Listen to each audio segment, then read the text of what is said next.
Good morning. দেখো সকালবেলা jogging করে এসেছি আর শেরু রাস্তায় ছিল, ও সেখান থেকে দৌড়াতে দৌড়াতে চলে এসেছে আমার পিছে পিছে। হ্যাঁ क्या हुआ? এই দেখ এর না কিছু একটা হয়েছে, সারাদিন শুধু গা চুলকায়। কোনো একটা পাউডার এনে দিও তো ওকে। এই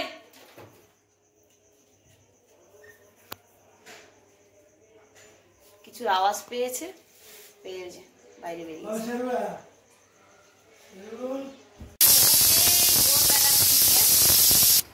ঘুরে বেড়াচ্ছে বাইরে বাইরে। হ্যাঁ আর এই দেখো আমার ছাও দুইটা, এই যে একটা বেঙ্গু তুলে এনে কোলের মধ্যে ফেলেছে। 7:10 হয়ে গেছে, স্কুলের টাইম হয়ে এসেছে, কিন্তু তার চোখ খুলছে না। আর একজন তো অনায়াসে ঘুমাচ্ছে। যেটা ভালো ছেলে, সবাই জানো যেটা খুব ভালো ছেলে আমার শান্ত, সে অনায়াসে ঘুমিয়ে আছে এখনো। উঠো বেটা উঠো, গুড মর্নিং বল দো তো সবকো। পাপা নানু गुड मॉर्निंग बोलो सबाई गुड मॉर्निंग बोल दो, जोर से बोलो गुड मॉर्निंग। और थोड़ा जोर से बोलो गुड मॉर्निंग। बाबा ऐसे ऐसे गुस्से गुस्से में बोलते हैं। चलो बेटा टाइम हो गया, चलो। ये ছেলেদের জন্য ডালিয়া বসিয়েছি, বলেছিল ডালিয়া খাবে আজকে, ওদের জন্য ডালিয়া বানাচ্ছি। আর আমার কর্তা মশাই সবজি কাটতে বসেছি। আলু পটলের সবজি হবে বড় মাছ দিয়ে, আর বেগুন হবে চিংড়ি মাছ দিয়ে, মানে যে লম্বা লম্বা বেগুনগুলো সেটা হবে চিংড়ি মাছ দিয়ে, বড় চিংড়ি মাছ দিয়ে। যাই হোক সকালের ব্যস্ততাটা আগে, সকালেরটা কমপ্লিট করি, তারপরে অন্যটা পুরো ভিডিওটা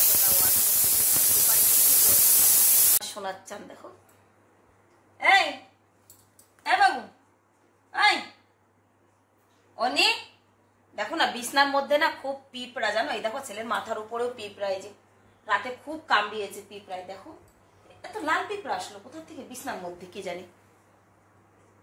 রাত্রে খুব পিঁপড়ায় কামড়িয়েছে আজকে। এই বাবু বাবু এই দেখেছো,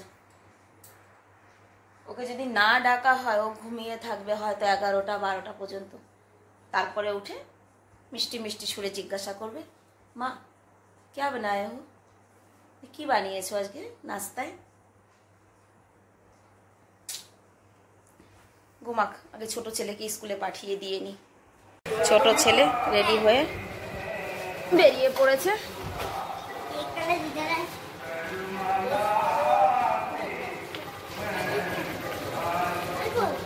बैठो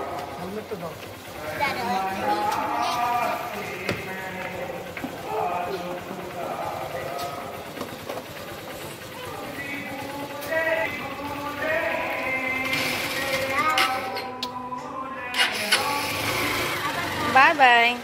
বড় ছেলেটা উঠেছে, এই যে গানের আওয়াজে না ভারী বিরক্ত হয়ে যাই একদম। এবার ঘরের কাজ শুরু করি, আজকে কিছু এক্সট্রা কাজ করতে হবে। নিচের সমস্ত কাজ গুছিয়ে নিয়েছি, আর এই যে দেখতে পাচ্ছ বাটিতে আমার জন্য ডালিয়া নিয়েছি। আমি ডালিয়াটা খেয়ে তারপরে যাব উপরে। উপরে আজকে কিছু এক্সট্রা কাজ আছে, সেগুলো করব। যাক ভিডিওটা পুরো দেখো, সঙ্গে থেকো। ডালিয়া আমার খেতে ভালো লাগে না, ছেলেদের জন্য ডালিয়া করা হয়, কিন্তু কি করব, এটাই খেয়ে নিই। ছাদে এলাম, ছাদে কাজ করব। রোদ দেখেছো, প্রচণ্ড রোদ উঠেছে, তাই মুখটা ঢেকে নিয়েছি। ওইটা টেনে নিয়ে আয়, বড় ছেলেকেও নিয়ে আসছি সঙ্গে কাজ করানোর জন্য। কাজটা কি সেটাও তোমরা দেখো। চলো, শীতের সময় রান্নাঘরে যে ম্যাটটা আমার বিছানো ছিল, এই যে এটা हाँ এটা बिछा पूरा, उसको खोल दे, मैं पाइप उसको पहले बिछा दे पूरा। বিছাবি তো তুমি কি করবে? আমি নাচবো, আমি নাচার জন্য এসেছি। তুমি এই কাজটা একা করতে পারো, খালি ফিরে আনলে আমাকে। পুরো বিছিয়ে দে। অনেক দিন থেকে এটা ছাদে রাখা ছিল, কিন্তু এটা ধুয়ে তুলে না রাখলে হবে না, আবার ঠান্ডার সময় লাগবে। এটা এখন জল দিয়ে নির্মা দিয়ে ভালো করে, আমি জল চালু করে দিয়ে আসবি, তুই জলটা ধরবি আর আমি ঘষবো, ঠিক আছে? পুরো খুলতে দেখি, এদিকে টেনে দে। পুরো বিছিয়ে দিয়েছি। এবার জল দিয়ে সাবান নির্মা দিয়ে ব্রাশ মেরে মেরে কাজ। पहले निरमा डाल देती हूँ। যা রোদ, এই চাঁদ বদনখানা যদি রোদের মধ্যে মেলে দেওয়া হয় না আর চেনা যাবে না। অনেক দিন থেকে এটা ছাদে রয়েছে, আজকাল করে আর হচ্ছে না।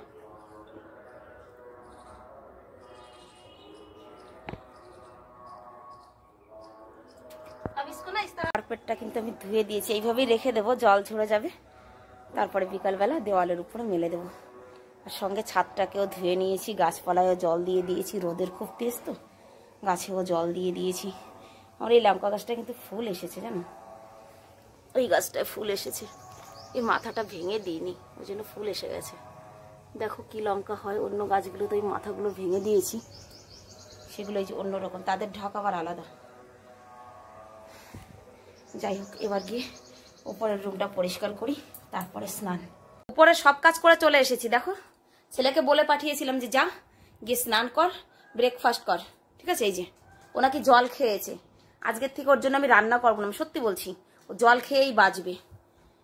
সকাল থেকে কাজ করতে করতে আমার পুরো ঘাম ছুটে গেছে। হ্যাঁ, ও বসে কম্পিউটার দেখছে। দেখো, এদিকে বিছানার উপরে ব্যাগ একখানা প্যাক করে রেখে দিয়েছি, তার মধ্যে এমন ভরা ভরেছি যে এখন আর বন্ধ হচ্ছে না। ওদেরগুলো সব প্যাক হয়ে গেছে, আমার ব্যাগটাই বন্ধ হচ্ছে না। এখনো তো আরো জিনিস বাকি রয়েছে,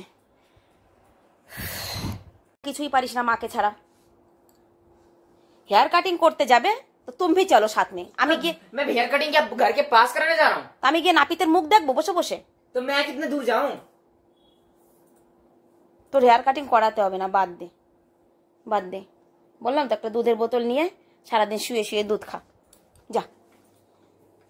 কাজ করতে করতে এমনি প্রাণ হায় পিত্তাস হচ্ছে আমার, আর ওর কথা শুনলে না সত্যি আমার একদম মাথা পুরো গরম হয়ে যায়, আমার পুরো মাথা গরম হয়ে যায়। তুই উঠবি না, আমি কম্পিউটার খুলে রাখবো, আমার তাই বল।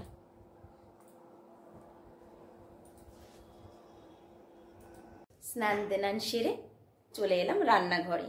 এবার রান্নাঘরে কি কি রান্না হবে সেটা তোমরা অনেকটাই জানো, সকালবেলা আমি বলে দিয়েছিলাম যে কি কি রান্না হবে। দেখো, তোমাদের দাদাভাই পটল কেটে রেখেছে, আলু পটল দিয়ে, আর এই মাছটা দিয়ে রান্না হবে। আর এখানে আছে চিংড়ি মাছ, চিংড়ি মাছ দিয়ে বেগুন রান্না হবে, ঠিক আছে। চলো এবার আমি রান্নাটা শুরু করি। বেগুনটা শুকা শুকা করবো মশলা দিয়ে, চিংড়ি মাছ দিয়ে, আর পটলের ঝোল করব। আর আমার ছেলে সে এখন গিয়ে স্নানে ঢুকেছে, ঠিক আছে। আর আমি রান্না করতে চলে এসেছি, 11টার বেশি বেজে গেছে। এবার আমি রান্নাটা সেরে নিই। তোমরা সবাই ভালো থেকো, সুস্থ থেকো, আর সবাই একটু আশীর্বাদ করো আমার বড় ছেলেটা একটু বড় হোক, ওর একটু বুদ্ধিটা ভালো হোক। ওর এখনো বাচ্চাদের মতো বুদ্ধি, জানো তো, কি বলতে হয় না বলতে হয়, মানে ও কি বলবো। আর সবাই একটু আশীর্বাদ করো, ও যেন খুব তাড়াতাড়ি বড় হয়ে যায়। সবাই ভালো থেকো, সুস্থ থেকো, সবার সুস্থতা কামনা করে আমি ভিডিওটা এখানে শেষ করছি। রাধে রাধে।